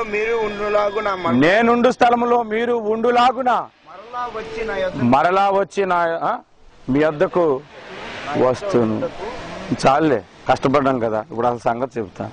మనకు ఒక ఇల్లుని దేవుడు అక్కడ సిద్ధపాటు చేస్తున్నాడట. హల్లెలూయా. పరలోకములు ఏముంది? మనకి ఇల్లు ఉంది. భూమి మీద నువ్వు పడే ప్రయాసానికి తగినట్టుగా అక్కడ ఇల్లు కడుతున్నాడు. ఇక్కడి నుంచి డబ్బులు పడుతుంటే ఇండియాలో మన తల్లిదండ్రులు మనకు ఒక ఇల్లు కట్టినట్టు, మనం ఇక్కడ దేవుని కొరకు కష్టపడుతుంటే వర్షం వచ్చినా ఆరాధిస్తున్నాం, చప్పట్లు కొడుతున్నాం, ఆ సౌండ్ వచ్చినా ఏం మాట పోతుందని శ్రద్ధగా వింటున్నాం. ఇవన్నీ దేవుడు లెక్క వేసుకొని, నా కుమారులారా మీకు ఇల్లు కడతాను రా అని మనకంటే ముందు ఆయన అక్కడికి వెళ్ళిపోయి ఆ ఇంటి దగ్గర అనేక స్థలములు ఉన్నాయంట. ల్యాండ్ కొరకు ఈ రోజుల్లో ఇక్కడ కొట్టుకుంటున్నారు, కానీ మనకు ఆ భయమేం లేదు. అక్కడ పర్మనెంట్ గా నిత్య నివాసము మనకు ఉంది. బైబిల్లో ఒక అతను ఒక సంగతి చెప్పాడు. ఒక ఇంట్లో పని మనిషి, ఇంటి యజమానురాలు ఉన్నారంట. ఆ పని మనిషి ఇద్దరు ప్రభువు నమ్ముకున్న వాళ్ళే. ఆ ఇంట్లో గొడ్డిలా పనిచేస్తూ ఒకరోజు చనిపోయింది. ఆమె చనిపోయిన కొద్ది కాలానికి ఆ ఇంటి యజమానురాలు కూడా చనిపోయింది. ఈ చనిపోయినటువంటి యజమానురాలిని దేవుని దూతలు వచ్చి పరలోక రాజ్యానికి ఇది కథ ఉపమానమే, నిజం కాదు. తీసుకుంటూ వెళ్తూ దారిలో ఒక మంచి ఇల్లు కనిపించిందంట పరలోక రాజ్యంలో. ఆ ఇల్లు అంతా వజ్రాలతోనే ఉంది, వజ్రాలతోనే. వెంటనే దూత చెప్పిందంటే, ఆగాగా, ఇల్లు చాలా అందంగా ఉంది, నేను చూస్తానని. మీకు విషయం చెప్పనా, మనం కష్టపడి ఇల్లు కట్టుకున్న తర్వాత మన ఇల్లు బాగుందని మనం ఎంతో ఆనందపడిపోతాం. ఆ కొద్ది రోజుల తర్వాత పక్కింటోడు ఇంకొక మోడల్తో ఇల్లు కడతాడు, అరే ఇలా కట్టుకోలేకపోయినని బాధపడతాం. ఆ తర్వాత అది కట్టుకున్న తర్వాత ఇలా కట్టుకోలేకపోయినా బాధపడతాం. పరలోకంలో ఈ బాధ కూడా మనకు లేదు. రోజుకోలాగా ఉంటుంది మన ఇల్లు, మనకు నచ్చినట్టుగా మార్చుకోవచ్చు దాన్ని. మహిమ అంత మహిమతో ఉంటాం మనం. దేవునికి స్తోత్రం కదా. ఈ రోజు ఉన్నట్లుగా ఉన్నాం. కొంతమంది ఆడలు చూడండి, ఇంట్లోని ఈ రోజు మంచి ఇటు ఉంటే రేపు అట్టు ఉంటుంది, తర్వాత అటు ఉంటుంది. అలాగా దేవుడు ఒక రోజు ఒకలాగా ఉండదు, మన ఇల్లు రకరకాలుగా ఉంటుంది. ఈ ఇల్లును చూసి అక్కడ ఆగిపోయి చాలా బాగుందంట, ఇల్లు ఎవరిది అనుకుంటున్నావు, నీ ఇంట్లో పనిచేసిన పని మనిషిదా ఇల్లు అని అంటే ఆమె అనుకుందంట, పని మనిషికే ఇలాంటి ఇల్లు, ఇంక మరి నాకు ఎలాంటి ఇల్లు ఉంటుందో అని ఇంకా చాలా పదైతే మరి నా ఇంటికి పదం ఉందట. అండ్ ఆ దేవదూత తీసుకెళ్తుంటే మహిమ తగ్గిపోతున్న ఇల్లు కనబడుతున్నాయి.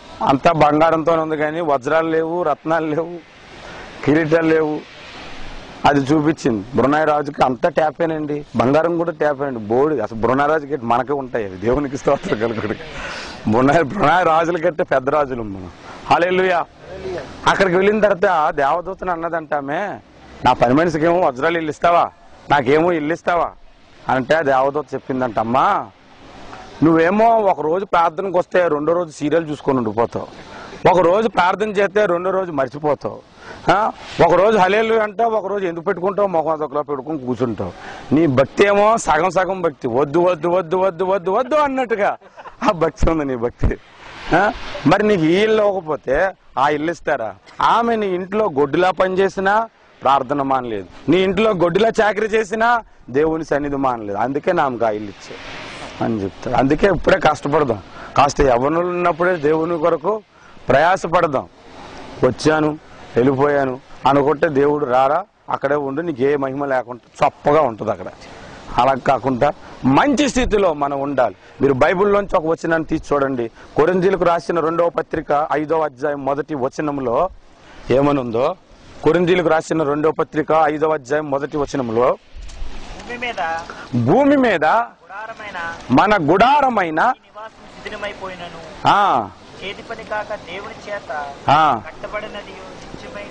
నిత్యమైనటువంటి ఇల్లుందంట. భూమి మీద మన ఇల్లు పోయినా, కూలిపోయినా, అప్పులు బాలే అమ్మేసుకున్నా, పరలోకములో నిత్య నివాసం మనకు ఉంది. దేవునికి స్తోత్రం కలుగునుగా.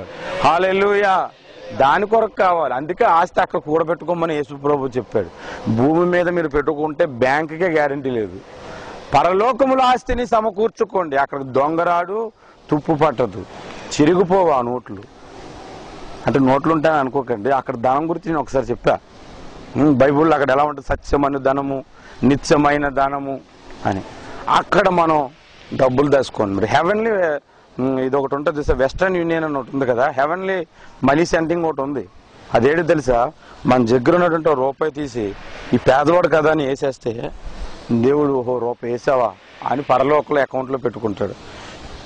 అందుకే యేసు ప్రభు తీర్పు దినాన్ని అంటాడట, కుడి చేతి వైపు ఉన్నవారిని అందరిని పిలిచి, నా కుమారులారా రండి, నేను ఆకలి గుంటిని నాకు అన్నం పెట్టావు, వస్త్రహీనున్నైతే నాకు వస్త్రం పెట్టావు, రా ఇదిగో ఇదంతా నీ గురించే ఉంచానంటే, నేనెప్పుడు ఇచ్చానంటే మిక్కిలి నా సహోదరులకు మీరు చేశారు కాబట్టి నాకు చేసినట్లుగా నేను లెక్కేసుకున్నాను అన్నాడు. హల్లెలూయా, హల్లెలూయా. మనం మన డబ్బులు అంతా దేవుని పనికేమో, అడుక్కోవడానికి ఏమిస్తాం మనం, కానీ అడుక్కోవడానికి పోవచ్చు, ఎందుకంటే రూపాయి కదా. దేవుని సన్నిధి గురించి పాపం ఆ జాన్ మాకు ఎన్నిసార్లు చెప్తాడు, నెలకు $5 ఇవ్వండి సహోదరులు, లేదా $10 ఇవ్వండి. అసలు ఇవ్వలేని వాళ్ళు చాలా మంది ఉన్నారు, మీకు తెలుసు ఆ సంగతులు. అయితే యేసు రాకడలు ఎత్తబడిన తర్వాత జరగబోయే ఇంకో మహిమ ఏంటంటే, యేసు ప్రభువుతో మనకు పెళ్లి జరుగుతుంది, పరిశుద్ధ వివాహము. గొర్రెపిల్ల వివాహోత్సవ సమయం వచ్చాను అని ఒక పాట ఉంది, తెలుసా మీకు? అతనితో మనకు పెళ్లి జరగబోతుంది. ప్రస్తుతం మనకు ఆయనకు ప్రదానము చేయబడిందంట. పౌలు అంటాడు 2వ కొరింథీయులకు రాసిన పత్రిక 11:2లో, ఇదిగో ఒక్కడే పురుషునికి దైవాసక్తితో మీ ఎడల ఆసక్తి కలిగి ఉన్నాను, ఎందుకనగా పవిత్రురాలైన కన్యకునుగా ఒక్కడే పురుషునికి అనగా క్రీస్తునకు సమర్పింపవలనని మిమ్మలను ప్రదానము చేసేదిని అంటున్నాడు. చూడండి, ప్రదానం చేయబడిన తర్వాత పెళ్లి క్యాన్సిల్ అయిపోయింది అనుకోండి, ఆ పిల్ల విషయమే తల్లిదండ్రులు ఎంత బాధపడతారు, ఆ పిల్ల ఎంత బాధపడుతుంది, అవునా? ఆ అమ్మాయి ఇంకెంతగా ఏడుస్తుంది. ఆ విషయంలో క్యాన్సిల్ అయిపోయినా పర్లేదు, కానీ ఇప్పుడు ప్రదానం చేయబడిన మనము ఆ పెళ్లి దినాన్న మనం క్యాన్సిల్ అయిపోయింది అనుకో, మనం ఎత్తపడలేదు అనుకో, ఎంత భయంకరమైన స్థితితో ఆలోచించండి. మనకి క్రీస్తుకి పెళ్లి జరగకుండా ఉండటానికి, భార్యాభర్తల మధ్యలో సంబంధాన్ని విడతీయటానికి సైతాన్ ఉన్నాడంట. ఆ తర్వాత వచ్చిన మీరు చదువుతూ ఉంటది. హవ్వను మోసపరిచినట్లుగా సాతాను కన కుయుక్తితో క్రీస్తు ఎడల ఉన్న సరళత నుండి మిమ్మల్ని తప్పించునేమో అని నేను భయపడుతున్నాను అంటున్నాడు. నిజంగా పౌలు ఎలాంటి సేవకుడంటే, ఒక వ్యక్తి క్రీస్తులోంచి వేరైపోతాడేమో, వేరవ్వక ముందే అతని గురించి భయం కలిగి ఉన్నాడు. ఈ రోజుల్లో సేవకులు ఉన్నారు, ఒకడు వెళ్ళిపోతే పోయేలే మంచిది, మనకు ఆటంకం తగ్గిపోయింది అనుకునే సేవకులు ఉన్నారు. మీరు ఆలోచించండి ఎలాంటి స్థితిలో ఉన్నాం. ఆఖరిగా ఈ ఒక విషయాన్ని చెప్పి నేను ముగిస్తాను. ఎత్తబడిన సంఘానికి పరలోకములో తీర్పు ఉంది. కొరింథీయులకు రాసిన పత్రిక 5వ అధ్యాయం 10వ వచనములో, 2వ కొరింథీయులకు రాసిన పత్రిక 5వ అధ్యాయం, ఎందుకనగా తాను జరిగించిన క్రియల చొప్పున అవి మంచివైనను సరే చెడ్డవైనను సరే దేహముతో జరిగించు వాటిని, వాటి ఫలమును ప్రతివాడును పొందునట్లు మనమందరమును క్రీస్తు న్యాయపీఠము ఎదుట ప్రత్యక్షము కావాలి అని ఉంది. క్రీస్తు న్యాయపీఠము ఎదుట రాగానే ఇప్పుడు దాకా మనం పై రూపం అంతా అక్కడ కనబడదు, అంతరంగమే కనబడుతుంది. మేము చాలా కాలం క్రిందట ఒక నాటికేసాం, మీకు చాలాసార్లు చెప్పుంటాను. ఆ నాటిక హృదయాంతరంగ ఫోటో స్టూడియో. జాతరలోనికి వెళ్ళిన ఒక 4 కుర్రవాళ్ళు ఆ ఫోటో స్టూడియోకి వెళ్ళారే, మనం చాలాసార్లు వచ్చాం, అందరం కలిపి ఓ ఫోటో తీసుకుందారా అని అందరు కలిపి అక్కడికి వెళ్ళి ఫోటో తీసుకున్నారంట. ఈ ఫోటో స్టూడియో ఏదో బాగుందిరా, ఇక్కడ తీసుకుందాం అని చెప్పి లోపలికి వెళ్ళి ఫోటో తీసుకున్నారు. అబ్బాయి 1 గంట తర్వాత రండి, మీ ఫొటోస్ మీకు ఇచ్చేస్తాను అన్నాడంట ఆ ఫోటో స్టూడియో ఆయన. సరే 1 గంట అటు ఇటు తిరిగేసి చాలా ఆశతో వచ్చారు, మా ఫోటోలు ఎలాగుంటాయి చూద్దామని. తీరా చూస్తే ఒక ఫోటో చూసేసరికి అందులో ఒకడు వేసుకున్న బట్టలు అలాగే ఉన్నాయి, ముఖం మాత్రం కోతిలా పడింది. మొత్తం వేసుకున్న బట్టలు అలాగే ఉన్నాయి, ఒకడు ముఖం ఏమో సింహంలా పడింది, ఒకడేమో డైరెక్ట్ గా పామే, ఈ కాలర్లోంచి పాము వస్తే ఎలా ఉంటుందో అలా పడ్డాడు. ఇంకొకడు ఉన్నాడు ఉన్నట్టుగా పడ్డాడు. ఆయన ఒక్కడనే బాగా తీసి మమ్మల్ని అందరినీ డిజిటల్లో పెట్టి మా ముఖాలు మార్చేస్తావా అని అంటే, లేదండి మీరు ఉన్నట్టుగానే పడ్డారండి అని అంటున్నాడు ఆయన. నీ ఉన్నట్టు పడమేట్రా, నీకు కళ్ళు కనబడుతూనే లేదా, చూడు నా ముఖం ఏంట్రా పావులా తీసావు, నా ముఖం ఏంట్రా కోతులా తీసావు అని ఒకటి తర్వాత ఒకటి అడుగుతుంటే ఆయన అన్నాడంట, మా ఫోటో స్టూడియో పేరు తెలుసండి మీకు, హృదయాంతరంగ ఫోటో స్టూడియో. నువ్వు హృదయంలో ఎలాగుంటావో అదే పడుతుంది, బయట ఎలాగుంటావో అలా పడవు. ఈ స్టూడియో పరలోక రాజ్యములు ఉంది, అక్కడికి వెళ్ళి నిలబడగానే స్కాన్ అయిపోతాం, మొత్తం మన అంతరంగం అంతా బయట కనబడుతుంది. ఇప్పుడు కనిపించే ఈ సుదర్శనంలోని మహాభయంకరమైన తప్పులు అక్కడ కనబడతాయి. అయితే మీకు ఒక విషయాన్ని చెప్తా వినండి. మనం దేహముతో జరిగించిన మంచివైనను సరే చెడ్డవైనను సరే, కొన్నిసార్లు మనం పొరపాట్లు చేసిన పరలోక రాజ్యం కోల్పోం, తీర్పు దినానికి లోనవుతాం. యేసు రక్తము చేత కడగబడితే చాలు, నువ్వు దేవుని రాజ్యానికి అర్హుడవు.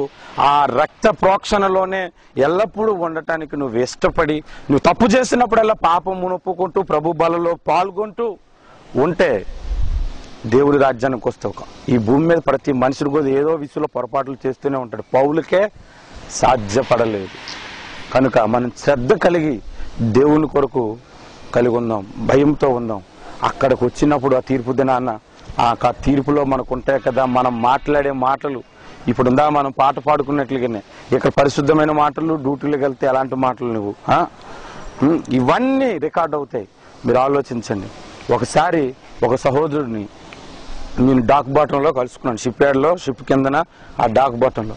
నా గెటప్ ఎలాగుందంటే బ్లూ కలర్ ఓవరాల్ వేసుకున్నాను, షిప్ షూస్ వేసుకున్నాను, హెల్మెట్ పెట్టుకున్నాను, స్పెక్ట్స్ పెట్టుకున్నాను బ్లాక్ కలర్వి, ఇంకా దూలది ఎగురుతుంది కదా అని మాస్క్ కట్టుకున్నాను. సడన్ గా నన్ను చూస్తే నేనని సంగతి ఎవరికి తెలియదు. సరే ఈయన అక్కడ చూశాను అనమాట, పోల్చాను, మనోడే కదా అని దగ్గరికి వెళ్ళి ఫ్రై లాంటి చెప్దాం అనుకునేసరికి ఆ పక్కన నుండి తిడుతున్నాడు, పచ్చిబూతులు తిడుతున్నాడు. ఈడేట చర్చకొచ్చేవాడే కదా, పచ్చిబూతులు తిడుతున్నాడు ఏటా అని. ఇలా దగ్గరికి వెళ్ళి ఇలా చేస్తే హూ ఆర్ యు అన్నాడు. ఇలా ఓపెన్ చేశాను, అన్నా నువ్వా అని అంటున్నాడు. తర్వాత ఏట్రా అని అంటే ఇటు బాగా విసిగిస్తున్నాడు అన్న, తట్టుకుని తిరిసాను అని అంటున్నాడు. కవరింగ్ ఇలాంటివన్నీ దేవుని రాజ్యానికి వస్తాయి. తీర్పు దినాన ఇంకొక సంగతి తెలుసా, తీర్పు తీర్చినప్పుడు సేవకులందరినీ పక్కన ఉంటాడు. అపోస్తులు రండి, సేవకులు రండి, కాపరులు రండి, సంఘ నాయకులు, పెద్దలు మీరందరూ కూడా ఉండండి. అని విశ్వాసులకు ముందు తీర్పు జరుగుతుంది. అప్పుడు అక్కడ ఉన్నాడు మా ఓడిటర్లకి ఇప్పుడు అని ఆలాలు మాట్లాడుకుంటారు. ఆ తర్వాత ఈ అపోస్తులకి ఈ కాపర్లకి తీర్పు ఉంటుందండి, 2 కఠినమైన శిక్ష ఉంటుందట. ఇప్పుడు నేను చెప్పే వాక్యం సత్యమైనది కాకపోతే చాలా సీరియస్ గా ఉంటది. నాకు దేవుని సేవ పిలుపు లేకుంటే సేవకు వస్తే దాని గురించి కూడా ఉంటది. మరి ఎంతమంది వచ్చారు, నా వెనక 100 మంది ఉన్నారు, 100 మంది ఉంటే నాకు సేవ పిలుపు లేకపోవడం ఏంటంటే, నువ్వెవరో నాకు తెలియదు పో అంటాడు. నీ వలన అద్భుతాలు చేయలేదా, నీ నామమున నేను కార్యాలు చేయలేదా, స్వస్థతలు చేయలేదా, దయ్యాలు వదలగొట్టలేదా అని అంటే, మీరెవరో నాకు తెలియదు పొండ్రా అంటాడు అంత ఒక ముక్కలో. ఆ రోజు మనకు తెలుస్తుంది ఎందుకు ఆ సేవా పిలుపు లేకుంటే సేవకు వచ్చాను, ఎందుకు అనుకోని రాజకీయాలు ఆడాను. ఒక పాట పోతే మైక్ పిచ్చి మైక్లోనే పాడితేనే ఆ పాట, కింద పాడితే పాట కాదు. ఆ మైక్ వల్ల ప్రార్థన మానేసే వాళ్ళు లేరు. ఆ విషయంలో కూడా దేవుడు అడుగుతాడు. అప్పుడు ఒక పెద్ద మైక్ ఇస్తాడు, గట్టిగా ఎంతసేపు అరుస్తాను, ఎంత అరుస్తాడు, అరిచి ప్రభు మామూలు పాడుకుంటున్నా బాగుంది నాయన. మీరు ఆలోచించండి, ఈ మైకులకు ఈ సూట్లు వేసుకునే దానికి గొప్పల కొరకు వెళ్ళిపోయిన వాళ్ళందరూ ఉపయోగం లేదు. అందుకే అన్నారు, మొదటి వారు కడపటి వారు అగుదురు, కడపటి వారు మొదటి వారు అగుదురు. ఎవరైతే తగ్గించుకుంటారో వాడే పరలోక రాజ్యములు ఉండను. ఆఖరి ఒక మాట చెప్తాను, యాకోబు తర్వాత ఎవరు తమ్ముడు యోహాను ఇద్దరు కలిసి యేసు ప్రభు దగ్గరికి వచ్చి ఒక మాట అడిగారు, ప్రభా జబదయి కుమారులు ఏమడిగారంటే, మహిమతో నువ్వు వచ్చినప్పుడు నీ కుడి పక్కన నా తమ్ముడిని, నీ ఎడం పక్కన నేను ఉన్నట్టుగా మాకు సహాయం చేయండి అని అన్నాడు. బాబు నా కుడి పక్కన కానీ ఎడం పక్కన కానీ కూర్చోవటానికి మా అవసరంలో లేదు, అంతే తండ్రి చిత్తం.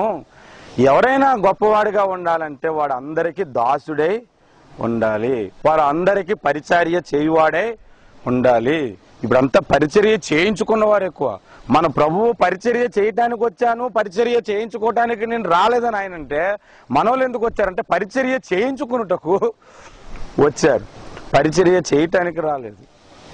మన క్రియలన్నీ కూడా దేవుడు లెక్క పెడుతున్నాడు, మన పలికే మాటలన్నీ కూడా దేవుడు లెక్క పెడుతున్నాడు. మనుషుడు పలుకు ప్రతి వ్యర్థమైన మాటకు తీర్పు దినమున లోనగును. మన మాటలు జాగ్రత్తగా ఉంచుకోవాలి, మన ప్రవర్తన జాగ్రత్తగా ఉంచుకోవాలి, మన చేసే పరిచర్య జాగ్రత్తగా ఉంచుకోవాలి, నమ్మకంగా చేయాలి. మనం ఇప్పుడు రంగులు మార్చే ఓసరి విలులాగా ఉంటే పరలోక రాజ్యంలో చాలా సీరియస్గా ఉంటుంది మనకి. లేచి నిల్చుందాం, ప్రార్థన చేద్దాం.